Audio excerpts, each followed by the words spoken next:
10,000 కోట్ల ఆర్థిక మోసం కంచె గచ్చిబౌలి ఎవరో బీజేపీ ఎంపీ ఉన్నారట, బీజేపీ ఎంపీ పేరు ఇప్పుడు చెప్పారట. జర్నలిస్టులు మీ ఇన్వెస్టిగేషన్ జర్నలిజం తెలుసుకోండి అని జర్నలిస్టులకి వాళ్ళ ప్రశ్న వేస్తున్నారు. వీళ్ళు ఇన్వెస్టిగేషన్ చేయాలట, ఇన్వెస్టిగేషన్ చేసి చేయాలంట. మళ్ళా సలహాలు సూచనలు జర్నలిస్టులకి. ఇన్వెస్టిగేషన్ జర్నలిజం ఏమైంది అని.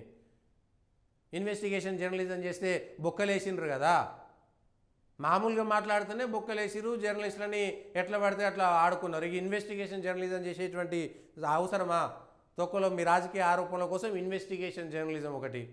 జర్నలిస్టులకు పరీక్ష. వీళ్ళు గొప్ప రాజకీయ నాయకులు, మొత్తం నీతిపరులు, మేము మొదటి నుంచి గవ్వే లబ్బర్ చెప్పులు వేసుకున్నాం, ఇప్పుడు అవే లబ్బర్ చెప్పులు వేసుకున్నాం అన్నట్టుగా నీతి వ్యాఖ్యలు, నీతి బోధలు. ఇన్వెస్టిగేషన్ జర్నలిజం చేయండి అట. నీతిపరమైనటువంటి రాజకీయ నాయకులు ఉంటే, చట్టం ప్రకారం రాజ్యాంగం ప్రకారం ఉంటే ఇన్వెస్టిగేషన్ జర్నలిజం కూడా ఉంటుంది. జర్నలిజంలో ఇన్వెస్టిగేషన్ లేదట. రాజకీయాలు మాత్రం అవినీతి అయిపోయి మీరు 1,000 కోట్లు 1,00,000 కోట్లు సంపాదించుకొని మీరనే కాదు ఏ పార్టీలో ఉన్నటువంటి వాళ్ళైనా జర్నలిస్టులను మాత్రం ఏదో ఇన్వెస్టిగేషన్ జర్నలిజం ఏమైందని చెప్తుంటారు. పార్టీకి ఒకటి పార్టీ ఆఫీస్లో ఛానళ్ళు పెట్టుకొని పేపర్లు పెట్టుకున్నటువంటి వాళ్ళు కూడా ఇవాళ జర్నలిస్టులకు సలహాలు సూచనలు ఇవ్వబట్టే. ఐసిఐసిఐకి ఇచ్చిరని వీళ్ళు ఒక మాట అన్నారు. ఐసిఐసిఐ ఏమో మేము ఎవరికి రుణం ఇవ్వలేదు, వాళ్ళు స్థలాలు తనఖా పెట్టలేదు, కేటీఆర్ ఆరోపణలు ఖండించారు, అసలు మాకు ఆ స్థలానికి సంబంధమే లేదు, ఎవడో థర్డ్ పార్టీ, మేము కేవలం బ్యాంకు ఖాతా మాత్రమే, ఆ బాండులు లేకపోతే దానికి సంబంధించినటువంటి డబ్బుల లావాదేవీలు చూసేటువంటిదే తప్ప మేమంతలా మేము ఐసిఐసిఐలో భూమి తనఖా పెట్టలేదని ఐసిఐసిఐ చాలా స్పష్టమైనటువంటి ప్రకటన చేసింది. ఐసిఐసిఐ స్పష్టమైనటువంటి ప్రకటన చేసింది. మేమెక్కడా కూడా తనఖా పెట్టుకోలేదనేటువంటి మాట ఐసిఐసిఐ చాలా స్పష్టంగా చెప్పింది. చెప్పి మేము అది ప్రకటన కూడా పెట్టారు. మాకు దానికి ఎటువంటి సంబంధమే లేదనేటువంటి విషయాన్ని స్పష్టంగా చెప్పారు. ఇవాళ ఏమైంది? అది మాకు వీళ్లకు సంబంధమే లేదని చెప్పిన తర్వాత ఇప్పుడు కేటీఆర్ గారు ఏం చెప్తారు? ఇది ఇక్కడ ఉండింది. ఐసిఐసిఐ పంపించినటువంటి ఒక ప్రెస్ నోటు నేను సేవ్ చేయడం మర్చిపోయినా. ఐసిఐసిఐ వాళ్ళు పంపించారు. మాకు సంబంధమే లేదు, మేము ఎక్కడ పెట్టలేదు, మేము అది మధ్యంతరంగా ఉన్నటువంటి ఒక ఖాతా, బ్యాంకు ఖాతా మాత్రమే తప్ప మేము నేరుగా ఎక్కడ భూములను తనఖా పెట్టుకోలేదని చెప్పేసింది ఐసిఐసిఐ. ఇవాళ రుజువు చేయాల్సినటువంటి బాధ్యత, ఇవాళ నష్టపరిహారము లేకపోతే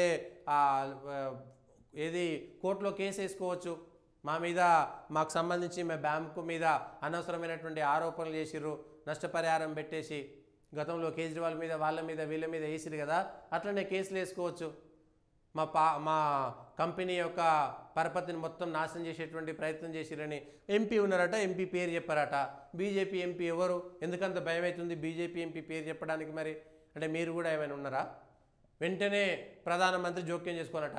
10 ఏళ్ళు అధికారంలో ఉండి, అధికారంలో ఉన్నప్పుడు 800 ఎకరాల భూములు అమ్ముకొని రాష్ట్రంలో ఉన్నటువంటి భూములన్నీ కబ్జా అయిపోతుంటే కాపాడలేక, పంజాగుట్టలో శ్మశాన వాటిక పైన పెద్ద పెద్ద బంగ్లాలు కడితే పట్టుకోలేక, చెరువులలో అన్నిటికీ అనుమతులు ఇచ్చినటువంటి మీరు ఇవాళ వీళ్ళు ఇంత పెద్ద ఇది చేసిరు, వాళ్ళు చేసిరు, మీరు చేసిరు అనేటువంటి విషయం బయటకు వస్తుంది.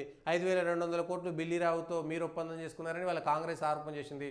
10,000 కోట్లు చేసిరని వాళ్ళు ఆరోపణ చేసిరు. ఇవాళ కేంద్రం రాష్ట్రంలో ఉన్నటువంటి ప్రభుత్వాలు 5,200 కోట్ల బిల్లీరావు ఒప్పందం ఏంది, ఐఎంజీ ఒప్పందం ఏంది, ఈ 10,000 కోట్లది ఏంది, అసలు ఆ కంచెగచ్చిపోలి భూములు ఏంది, అసలు రాష్ట్రంలో ఏం జరుగుతుందనేటువంటి అంశం పైన క్లారిటీ రావాల్సినటువంటి అవసరం కూడా ఉన్నది. ఏ పార్టీ తప్పు చేసింది, ఏ పార్టీ తప్పు చేయలేనటువంటి అంశం పైన కూడా స్పష్టమైనటువంటి అవగాహనలోకి రావాలి. కేసీఆర్ చేసిన 10,000 కోట్ల మోసం నిజమా, లేకపోతే మహేష్ కుమార్ గౌడ్ చేసినటువంటి 5,200 కోట్లు కేటీఆర్ తినాలనుకున్నది నిజమా? అధికారంలో ఉన్నారు కాబట్టి మీరు ప్రూవ్ చేయాలి.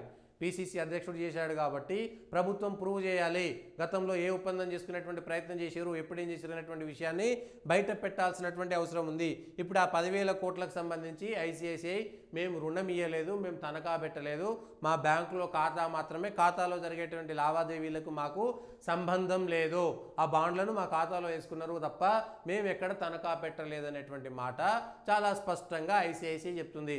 దీనికి మళ్ళా సమాధానం చెప్పాల్సినటువంటి బాధ్యత కూడా వీళ్ళకే ఉన్నది. ఐసిఐసిఐ ఏమిస్తుంది మరి? లావాదేవీలు ఇవన్నీ చేసిరు కాబట్టి పరువు నష్టం దావా ఏమైనా వేస్తారా, వేయరా చూడాల్సినటువంటి అవసరం ఉన్నది.